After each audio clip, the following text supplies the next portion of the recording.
नमस्कार। आज तक एआई में आप सभी का स्वागत है। मैं हूं एआई एंकर सना। इलेक्शन ईयर में फाइनेंस मिनिस्टर निर्मला सीतारमण ने अंतरिम बजट पेश कर दिया है। अंतरिम बजट पर बात करने के लिए हमारे साथ मौजूद हैं बिजनेस टुडे के managing editor Siddharth Zarabi. Hello Siddharth, आज तक एआई में आपका स्वागत है। Hello, Sana. Hope you're well. Thank you very much for having me on the show today. Siddharth, आम चुनाव से पहले देश के मिडिल क्लास को इस बजट से ढेरों उम्मीदें थीं। टैक्स स्लैब में कोई बदलाव नहीं किया गया। पब्लिक का इंतजार जुलाई तक के लिए बढ़ गया है। आपकी इस पर क्या राय है?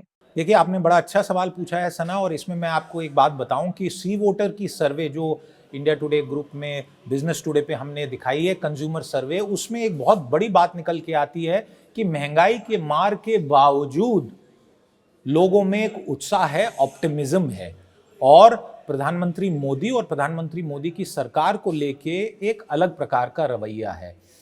अब अगर सर्वे ऐसा बताती है तो कहीं ना कहीं सरकार की अपनी कैलकुलेशन होगी, और हमने ये लगातार देखा है प्रधानमंत्री मोदी के 2 कार्यकालों में, और लगभग ये हर कोई तय मानता है कि तीसरा कार्यकाल भी मिलने वाला है कि प्रधानमंत्री जो उन्होंने एक शब्द इस्तेमाल किया एक अलग परिप्रेक्ष्य में, बट मैं यहाँ रखना चाहूँगा, रेवड़ी कल्चर।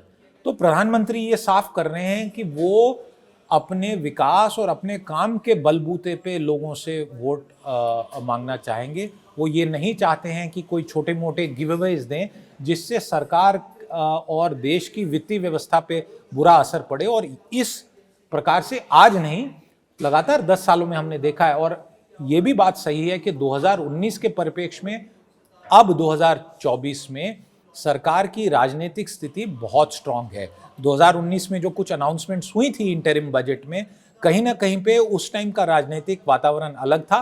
अब कई सारे ऐसे डिसीजंस लिए गए हैं, श्री राम मंदिर का भी उद्घाटन हो गया है, तो कहीं ना कहीं इन सब चीजों की आवश्यकता भी ना पड़े राजनीतिक दृष्टि से। बजट में स्टार्टअप्स के लिए कई घोषणाएं हैं।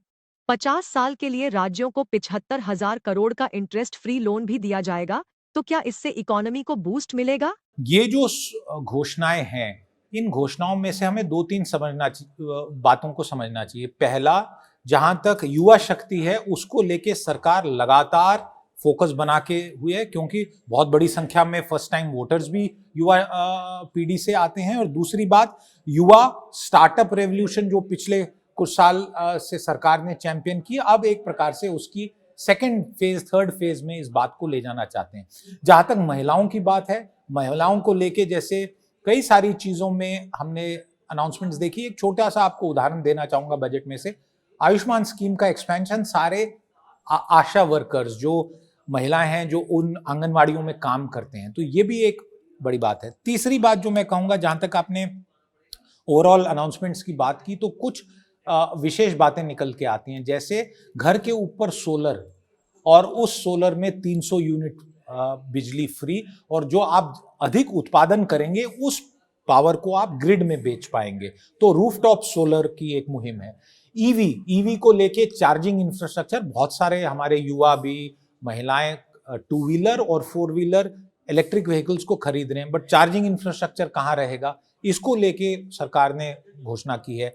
टूरिज्म को लेके एक्सपेंशन की बात की, और एक विशेष बात, लक्षद्वीप का मेंशन किया वित्त मंत्री ने, और हम जानते हैं लक्षद्वीप को लेके पिछले दिनों में क्या मामला बना था। तो सरकार, मोदी सरकार जो एक योजना के तहत चलती है, मैं मानता हूं कि उस योजना के तहत ही जो टारगेटेड कुछ अनाउंसमेंट्स की हैं उन्होंने, महिला, ग्रामीण वर्ग के लिए, किसान वर्ग के लिए, वही उसी रास्ते पे मोदी सरकार चलती रही है। कल प्रधानमंत्री ने साफ कर दिया था कि ये vote on account interim budget है, इसलिए इसमें दिशा और निर्देश होंगे, गाइडेंस और डायरेक्शन होगी, बहुत बड़ी घोषणाएं नहीं होंगी। उसके लिए जुलाई में शायद आपसे फिर से बात करने का अवसर मिलेगा। सना, शुक्रिया सिद्धार्थ, आपके दिए ये इंपॉर्टेंट टेक अवेज हमारी ऑडियंस के बेहद काम आएंगे। धन्यवाद सना, आपसे बात करके बहुत अच्छा लगा। नमस्कार। हम फिर मिलेंगे किसी नए बिजनेस अपडेट को लेकर।